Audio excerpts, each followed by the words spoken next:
Moi! Oletko jo testannut frisbeegolfia?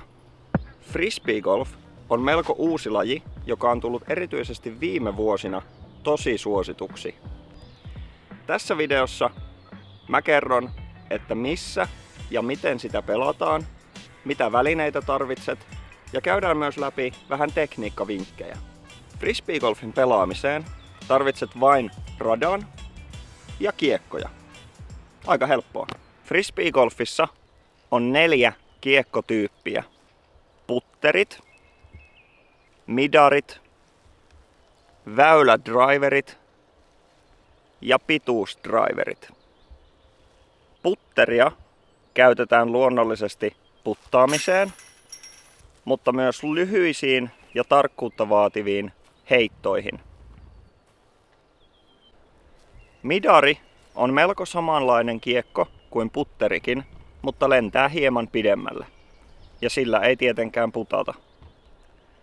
Väylädriveria voidaan käyttää pitkiin heittoihin, jotka kuitenkin vaativat paljon kontrollia ja kiekon hallintaa. Pituusdriverilla heitetään niitä kaikkein pisimpiä heittoja. Frisbeegolf keksittiin Yhdysvalloissa 1960-luvulla ja Suomessa sitä on pelattu 70-luvulta lähtien. Nykyään frisbeegolfia voi pelata ihan ammattilaisenakin ja ympäri maailmaa järjestetään tosi isoja kilpailuja ja kiertueita. Tällä hetkellä Suomessa on jo noin 800 frisbeegolf-rataa ja useita ammattilaispelaajia, kuten Väinö Mäkelä, Niklas Anttila ja Henna Blomroos. Tyypillinen frisbeegolf-rata on joko 18 tai 9 väyläinen. Täältä Joensuun Utran radalta löytyy 18 väylää. Kuten perinteisessä golfissakin, myös frisbeegolf-kisoissa pelataan 18 väyläistä rataa, yleensä 3, 4 tai jopa 5 kierrosta. No miten frisbeegolfia sitten oikein pelataan? Frisbeegolfin perusidea on sama kuin pallogolfissakin. Eli on tarkoitus saada kiekko tästä tiiltä, eli heittopaikalta, korille mahdollisimman vähällä määrällä heittoja. Esimerkiksi tämän väylän par on 4. Se tarkoittaa, että väylän ihannetulos on 4 heittoa. Väylän pituus on 153 metriä. Katsotaan miten hyvin pärjää. Tältä väylältä löytyy myös niin kutsuttu mando, eli pakollinen heittoreitti. Tämä tarkoittaa sitä, että puu, jossa mando on kierrettävä tässä tapauksessa vasemmalta puolelta.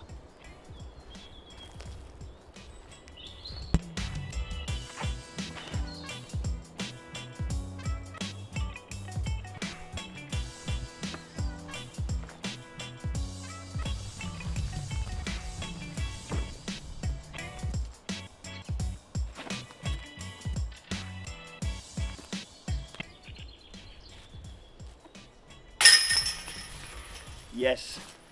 Sieltä tuli birdie. Eli toisin sanoen, väylän ihannetulos, eli par, oli 4. Ja sain kiekon koriin 3 heitolla. Se tarkoittaa, että sain birdien, eli tuloksen -1. Ja sitten mennään seuraavalle väylälle. Tämän väylän par, eli ihannetulos, on 3 heittoa. Jos heitän tämän väylän 4 heitolla, eli 1 yli paarin, se tarkoittaa, että saan tulokseksi +1, eli bogey. Jos heittäisin sen tuloksella 5 heittoa, eli +2, tulos on tupla bogey. Pisteiden laskeminen menee siten, että kaikkien väylien tulos lasketaan yhteen. Eli tähän mennessä minun tulokseni on -1.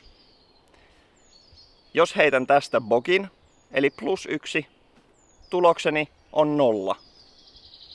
Eli voit saada väylältä tulokseksi birdin, bogin, tuplabogin, triplabogin, tai jos väylä menee tosi hyvin ja saat tulokseksi -2, niin silloin olet heittänyt eaglen. Nämä ovat tosi harvinaisia. Jos heität par 3 väylältä esimerkiksi tulokseksi 7 heittoa, niin silloin tietysti merkitään +4 ja niin edelleen. Jos haluatte kisata, niin kierroksen lopuksi se pelaaja, kellä yhteistulos on kaikista pienin, voittaa pelin.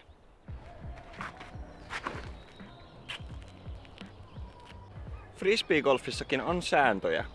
Käydään niitä läpi. Jos mahdollista, niin älä tule pelaamaan frisbeegolfia yli 5 hengen porukassa. Liian suuret ryhmät aiheuttavat ruuhkaa radoille. Jos tulette pelaamaan isommalla porukalla, niin jakautukaa 5 hengen ryhmiin. Kun heität avauksen, eli ensimmäisen heiton väylältä, niin jalka ei saa olla tiin, eli heittoalustan ulkopuolella, kun kiekko lähtee kädestä.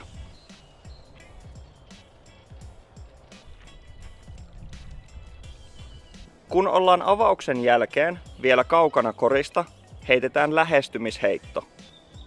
Kun heität väylältä lähestymisheiton, voit ajatella, että kiekon korista kauimmainen reuna on nyt ikään kuin heittoalustan reuna. Etumaisen jalan pitää olla kiekon takana, kun heitto lähtee. Jos haluat heittää samalla kiekolla uudelleen, voit laittaa kiekon eteen merkkauskiekon niin, että merkkauskiekon reuna koskettaa kiekon etumaista reunaa. Nyt voit nostaa kiekon ja heittää merkkauskiekon takaa. Jos sinulla ei ole merkkauskiekkoa, käytä vaikka isoa käpyä tai keppiä heittopaikan merkkaamiseen. Nyt ollaan jo tosi lähellä koria ja on aika putata. Putti on lyhyt heitto, jolla pyritään saamaan kiekko koriin.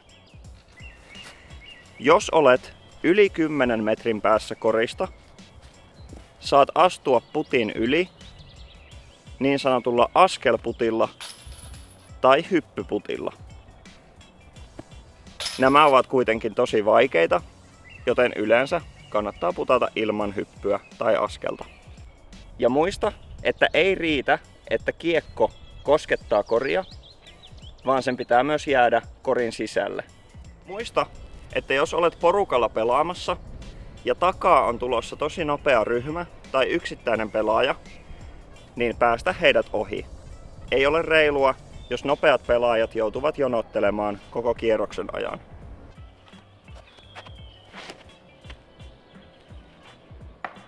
Joiltakin väyliltä voit myös löytää tällaisia valkoisia tikkuja.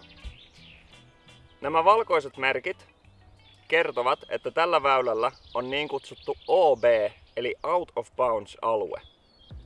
Jos kiekko on tippunut näiden valkoisten tikkujen taakse, niin silloin pelaaja saa tulokseensa 1 rangaistusheiton.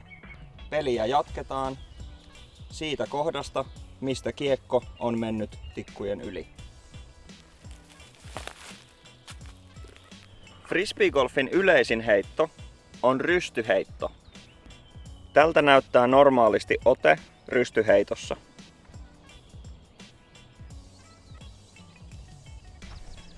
Heittoa kannattaa ensin harjoitella hitaalla kiekolla, esimerkiksi putterilla.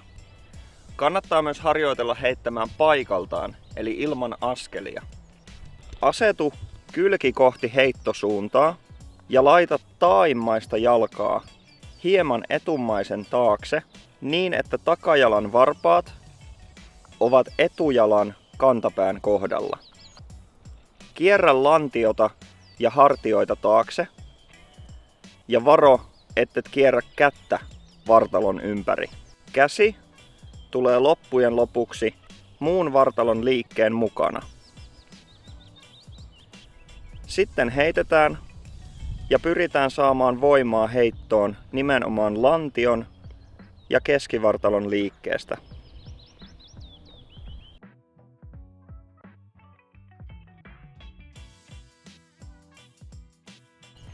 Kun hallitset rystyheiton hyvin, voit harjoitella myös kämmenheittoa, jossa kiekon lentorata on ikään kuin käänteinen rystyheittoon nähden.